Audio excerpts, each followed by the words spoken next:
Hello again. I spent an interesting afternoon in Epping today, visiting the Oxfam bookshop there, and also watching how the two rival protests which were held today were policed. I walked through the forest from Loughton, which is always a lovely stroll at this time of year. After I'd been to the bookshop, I went down to the tube station to watch the protesters from Stand Up to Racism arriving and assembling in the car park. Some of them may be seen in the thumbnail to this video. We hear a lot about two-tier policing. Some people deny that it is actually a thing.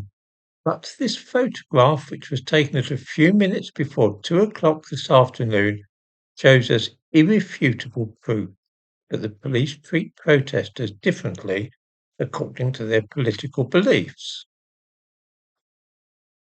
At 1 o'clock yesterday, the Essex Police published what they called their policing plan for Epping protest. I give a link to this in the description to this video. Let me read from it. We know there are more plans for protest in Epping on Sunday, 27th July. We've got a really robust plan in place for this to protect the people of Epping against anyone who turns up to commit crime and violent disorder. There will be a ban on anyone wearing face coverings.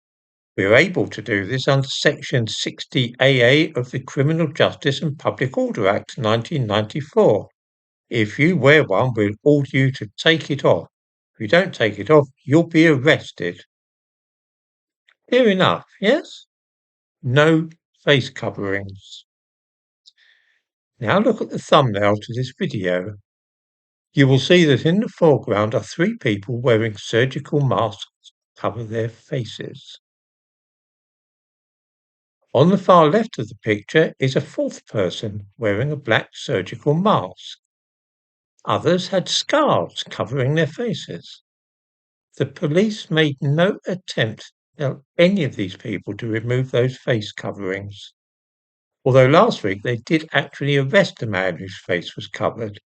Mind you, he was protesting about the asylum seekers in the Bell Hotel. Right there, you will see that the police will not act against left-wing anti-racist people, even when they flagrantly break the law right in front of them. The station was heavily policed, with 7 police vans parked nearby, and yet the police ignored the fact that so many people had their faces covered. I went to the Bell Hotel later, and the difference between the two groups of protesters was very marked. The Stand Up to Racism folk seemed very bad-tempered and angry, shouting through loudspeakers. They were also very professional protesters. They had expensively printed and well-produced placards on sticks. The whole thing had been very well organised. The families from Epping, on the other hand, were good-humoured. Some had brought their kids with them, and they were laughing and chatting. Their signs were homemade efforts with slogans scribbled on pieces of cardboard. It was clear that this group was a spontaneous gathering, whereas the Stand Up to Racism crowd had been very well organised and brought in from outside. It was a professional outfit. They chanted furiously and angrily, while the parents and other family members were singing Sweet Caroline. These were people who had a point to make, and they made it very well without a lot of fuss. A few of them recognised me and came up to say hello, which was nice.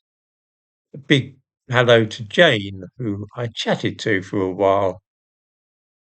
Curiously, one of the Stand Up to Racism guys came over to me at the station and said that he watched my stuff and read my Substack pieces.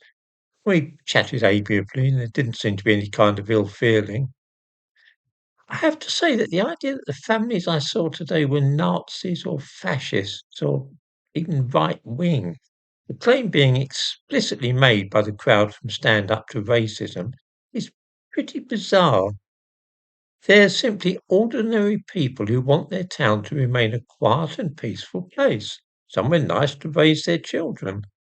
They do not want the town to start resembling an inner London district. They want it to stay as it is. This is hardly fascism, or if it is, then perhaps there are more fascists in this country than I realised.